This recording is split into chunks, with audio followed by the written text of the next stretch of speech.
सामाजिक विकास यानी शैशवावस्था में सामाजिक विकास। जिस समय मानव शिशु जन्म लेता है उस समय वह केवल एक जीवित प्राणी मात्र होता है तथा उसका समस्त व्यवहार केवल कुछ मूल प्रवृत्तियों से ही प्रेरित एवं नियंत्रित होता है, परंतु वह क्रमशः सामाजिक पर्यावरण के संपर्क में आता है तब उसका व्यवहार सामाजिक मान्यता के अनुसार परिचालित होने लगता है। अब उसका व्यवहार समाज सम्मत होने लगता है। व्यक्ति के द्वारा सामाजिक मान्यताओं के अनुसार अपने व्यवहार को निर्धारित करने की इस प्रक्रिया को ही सामाजिक विकास कहा जाता है। यानी जो व्यक्ति है वो समाज के द्वारा जिस प्रकार से उसकी प्रणालियाँ हैं उस हिसाब से जब अपना व्यवहार करे तो उसे हम सामाजिक विकास कहते हैं। सामाजिक विकास की इस प्रक्रिया के परिणाम स्वरूप मानव शिशु एक प्राणी से सामाजिक प्राणी के रूप में विकसित होता है। सामाजिक विकास की कर्मिक प्रक्रिया में से बालक में समाज के अन्य मनुष्य से संपर्क स्थापित करने की योग्यता में वृद्धि होती है। सामाजिक विकास के साथ साथ व्यक्तियों की रुचियों, मनोवृत्तियों तथा आदतों में प्रौढ़ता आती है। फ्रांसिस एफ पावर्स ने सामाजिक विकास को स्पष्ट किया है। व्यक्ति का सामाजिक विकास प्रगतिशील उन्नति की तरह सामाजिक विरासत और उसकी अपनी विरासत के साथ आचरण को कोमल सांचे में प्रत्यक्ष प्रक्रियाओं के मध्य ढालना है। व्यक्ति के सामाजिक विकास में उसे अपनी सामाजिक परिस्थितियों के साथ अधिक से अधिक सामंजस्य करना होता है। वह क्रमशः अपने सामाजिक पर्यावरण से परिचित होता है। वास्तव में बालक का पारिवारिक एवं सामाजिक पर्यावरण ही सामाजिक विकास को परिचालित एवं नियंत्रित करता है। सामाजिक विकास को प्रभावित करने वाले जो मुख्य कारक हैं वो हैं शारीरिक कारक, परिवार का वातावरण, पालन पोषण का स्वरूप, पास पड़ोस, आर्थिक स्थिति, सामाजिक संस्थाएं, संयोगितात्मक विकास, बाला बालिका संबंध, सामाजिक व्यवस्था तथा विद्यालय का प्रभाव। यदि कोई बच्चा अच्छे समाज में रहेगा तो वह एक सुसंस्कृत और सामाजिक होगा। यदि वह खराब जिस प्रकार के समाज में रहेगा उसमें उसी प्रकार के गुण विकसित हो जाएंगे। अब आता है आपका शैशवावस्था में सामाजिक विकास। सामाजिक विकास की प्रक्रिया जन्म के उपरांत सामाजिक संपर्क के परिणाम स्वरूप प्रारंभ होती है। यानी जो सामाजिक विकास के लिए जो सबसे मुख्य कारक है वो है सामाजिक संपर्क। यदि किसी व्यक्ति को हम समाज में ना रखें, उसे जंगल में छोड़ दें तो वह उसमें सामाजिक विकास नहीं हो पाएगा। जन्म के उपरांत परिवार एवं समाज में रहकर विभिन्न प्रक्रियाओं के माध्यम से शिशु का सामाजिक विकास होता है। यहाँ यह स्पष्ट कर देना आवश्यक है कि सामाजिक संपर्क के अभाव में मानव शिशु का समुचित सामाजिक विकास नहीं हो सकता है। इनमें मानव शिशु का पालन पोषण भेड़ियों के संरक्षण में हुआ है और जिसमें बालक का सामाजिक विकास नहीं हो पाया। यह सत्य है कि बालक का सामाजिक विकास जन्म से प्रारंभ हो जाता है तथा निरंतर चलता रहता है, परंतु जीवन की विभिन्न अवस्थाओं में विकास का स्वरूप भिन्न भिन्न होता है। शैशवावस्था में होने वाले सामाजिक विकास का यदि हम संक्षिप्त में विवरण करें ये तो निम्नलिखित हैं। नवजात शिशु केवल सहज क्रिया ही करता है। इसके बाद धीरे धीरे सामाजिक अंत क्रियाओं का विकास होता है। जन्म के 3 मास तक शिशु अपनी माता तथा परिवार के अन्य सदस्यों पर दृष्टि केंद्रित करने लगता है। 5 महीने की आयु में जो शिशु है अन्य लोगों को देखकर मुस्कुराता है, ध्वनि के प्रति संचेत होने लगता है, अकेला होने पर वह रोने लगता है, अन्य वस्तुओं पर ध्यान केंद्रित करने लगता है। 10 महीने की आयु में वह सामाजिक संपर्क की इच्छा करता है और चाहता है कि उसे कोई गोद में उठाए और इसी के हिसाब से वह खिलौनों से भी खेलता है।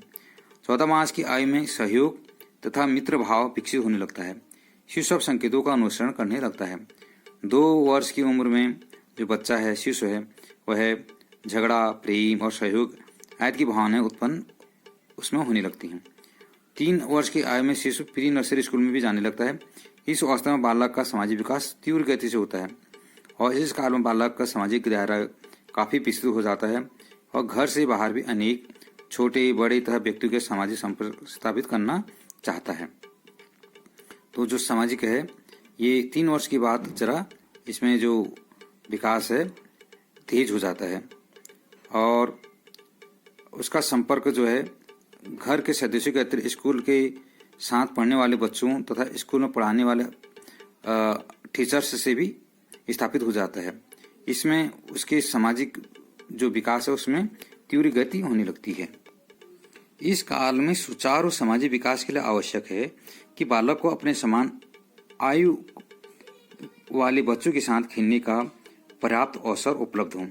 इसके अलावा माता पिता, अभिभावकों एवं अध्यापकों का सहानुभूतिपूर्ण एवं सहयोगात्मक व्यवहार भी अनिवार्य है। यानी बच्चे के साथ अच्छा व्यवहार करना जरूरी होता है, तब उसी प्रकार से वह भी दूसरों के साथ अपना व्यवहार करता है। इसके बाद जो दूसरा टॉपिक है वो है संवेगात्मक विकास, इमोशनल डेवलपमेंट। जैसे कि हम जानते हैं कि बालक के विकास के विभिन्न पक्ष हैं। विकास के इन पक्षों में एक मुख्य पक्ष है संवेगात्मक विकास, इमोशनल डेवलपमेंट। संवेगात्मक विकास का संबंध बालक के विभिन्न संयोगों के विकास से है। संवेग के अर्थ को पीटी यंग ने इन शब्दों में स्पष्ट किया है। संवेग संपूर्ण व्यक्ति का तीव्र उपद्रव है जिसकी उत्पत्ति मनोवैज्ञानिक कारणों से होती है, तथा जिसके अंतर्गत उसका व्यवहार, चेतन, अनुभूति और जाठरिक क्रियाएं यानी आंतों की क्रियाएं सम्मिलित होती हैं। संवेगात्मक विकास का प्रभाव बालक के संपूर्ण व्यक्तित्व पर पड़ता है। सामान्य संवेगात्मक विकास की दशा में बालक के व्यक्तित्व का विकास भी सुचारू रूप से होता है तथा संवेगात्मक विकास के असामान्य हो जाने की दशा में बालक के व्यक्तित्व का विकास भी सामान्य नहीं रह जाता। जब शिशु जन्म के उपरांत क्रमशः संयोगों को प्रकट करना प्रारंभ करता है, इस प्रकार से संयोगों के क्रमशः होने वाले विकास को ही संवेगात्मक विकास कहा जाता है। संवेगात्मक विकास की प्रक्रिया के अंतर्गत व्यक्ति के संयोगों का संबंध क्रमशः सरल से जटिल की ओर होता है। संयोगात्मक विकास के अंतर्गत संयोगों को नियंत्रित करना भी सीखा जाता है। जैसे बालक का संयोगात्मक विकास होता है वैसे वैसे उसके संयोगों में क्रमशः स्थिरता आने लगती है। संयोगात्मक विकास के ही परिणाम स्वरूप व्यक्ति संयोग, उसके संवेग, उसकी आयु तथा सामाजिक मान्यता के अनुरूप स्वरूप ग्रहण करते हैं। व्यक्तित्व के सुचारू विकास के लिए संवेगात्मक विकास का सामान्य होना अनिवार्य है।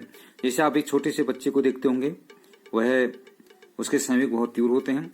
जितना वो छोटा हो सीधा रो के अपने संवेग को प्रकट करता है। जो वह बड़ा होगा तो उसके वो रोना कम कर देगा, अपनी बात को रखना उसे आ जाता है। संवेगात्मक विकास को प्रभावित करने वाले जो मुख्य कारक हैं वो हैं सीखना एवं परिपक्वता, शारीरिक स्वास्थ्य, बुद्धि का स्तर, आर्थिक एवं सामाजिक स्तर, व्यक्तित्व संबंधी कारक, घर एवं समाज का वातावरण, लिंग भेद, परिवार का आकार तथा जन्म क्रम। यानी जन्म क्रम भी है कि जो सबसे बड़ा है वो जरा गंभीर होगा, जो सबसे छोटा होगा जरा कम गंभीर होता है। तो बच्चे का जन्म, उसका अपने परिवार में कौन सा स्थान है, वो भी संवेगात्मक विकास को प्रभावित करता है। शैशवावस्था में संवेगात्मक विकास। शैशवावस्था में संवेगात्मक विकास का अध्ययन निरीक्षण विधि से किया जाता है। नवजात शिशु की संवेगात्मक विकास के विषय में एलिजाबेथ हॉलो का कथन इस प्रकार है। नवजात शिशुओं की क्रियाओं में समन्वय का भाव पाया जाता है। इस कारण जन्म के समय उसकी संवेगात्मक अवस्थाएं इतनी स्पष्ट नहीं होती कि उन्हें विशेष संयोगों के रूप में तुरंत पहचाना जा सके। वैसे यह सत्य है कि जन्म के समय से ही शिशुओं में संयोग देखे जा सकते हैं। शिशु जन्म के बाद रोता है, चिल्लाता है, हाथ पैर फेंकता है। इस रूप में जन्म से ही संयोगों का आभास होने लगता है। अब प्रश्न उठता है कि शिशु में कष्ट, चिंता आदि की अनुभूति क्यों होती है। इस विषय में सभी मनोवैज्ञानिक एकमत नहीं है, लेकिन सभी इस बात को स्वीकारते हैं कि शिशुओं में संयोगात्मक विकास व्यवहार होता है। गुडेन ने विभिन्न संयोगों से युक्त बालकों के फोटो खींचे। इनमें उनके भावों की अभिव्यक्ति बहुत स्पष्ट थी। जब बालक 6 मास का हो जाता है तो उसकी मुखाकृति द्वारा शरीर के संचालन में उसके संयोगों का पता चल जाता है। शैशवावस्था में क्रोध एक सामान्य संयोग है। आप बच्चों को क्रोध होते हुए देखते होंगे तो आपको पता चल जाएगा बच्चे को गुस्सा आ रहा है उसके चेहरे को देखकर। क्रोध द्वारा बालक अपनी ओर दूसरों का ध्यान आकर्षित करता है। क्रोध की संवेगात्मक में बालक वस्त्र खींचता है, बाल नोचता है, काटता है, आक्रामक व्यवहार करने लगता है। गैसेल ने 4 सप्ताह की आयु वाले शिशु का अध्ययन किया तथा उनकी भूख, क्रोध तथा कष्ट की चिल्लाहट को अलग अलग नोट किया। उन्हें देखा कि प्रत्येक माँ अपने शिशु की चिल्लाहट का अर्थ समझ जाती है। वैसे अलग अलग शिशु की चिल्लाहट के में पर्याप्त अंतर होता है। ऐसा देखा गया कि 6 से 7 माह का शिशु अपरिचित व्यक्तियों को देखकर भयभीत होता है। वाटसन ने बताया, नवजात शिशु में भय, क्रोध तथा प्रेम यही 3 संयोग होते हैं। इन 3 संयोगों के मिश्रण से के क्रमशः संयोगों का विकास होता है। उदाहरण के लिए क्रोध तथा भय के मिश्रण से घृणा नामक संयोग का विकास हो जाता है। शैशवावस्था में विभिन्न संयोगों की अभिव्यक्ति क्रमशः परिष्कृत होती है। वैसे शैशवावस्था में संयोगों का पर्याप्त महत्व है।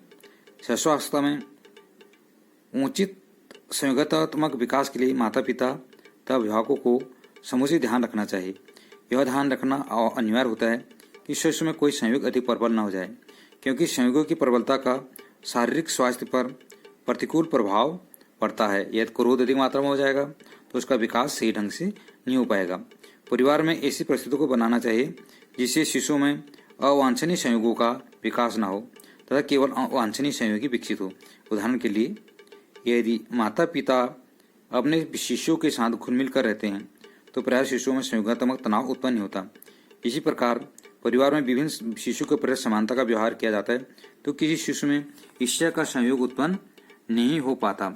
संक्षेप में कहा जा सकता है कि संयोगात्मक विकास को शुरू प्रदान करने के लिए माता पिता तथा अभिभावकों को विशेष ध्यान रखना पड़ता है। यदि हम संयोगात्मक विकास का क्रम देखें तो जन्म के समय जो संवेग है वो उत्तेजना है, वह 1 मास में बच्चा पीड़ा को अनुभव करता है, डिस्ट्रेस। 3 मास में क्रोध को व्यक्त करने लगता है। 4 मास में जो है परेशानी, वरी वाला उसका संवेग दिखाई देने लगता है। 5 मास में डर, फियर। 10 मास में प्रेम यानी लव, और 11वें मास में ईर्ष्या, ज्वेलिसी, और 2 वर्ष में वो अपनी खुशी को, हैप्पीनेस को व्यक्त कर सकता है। ये संयोग उसमें पूर्णतः विकसित होने लगते हैं।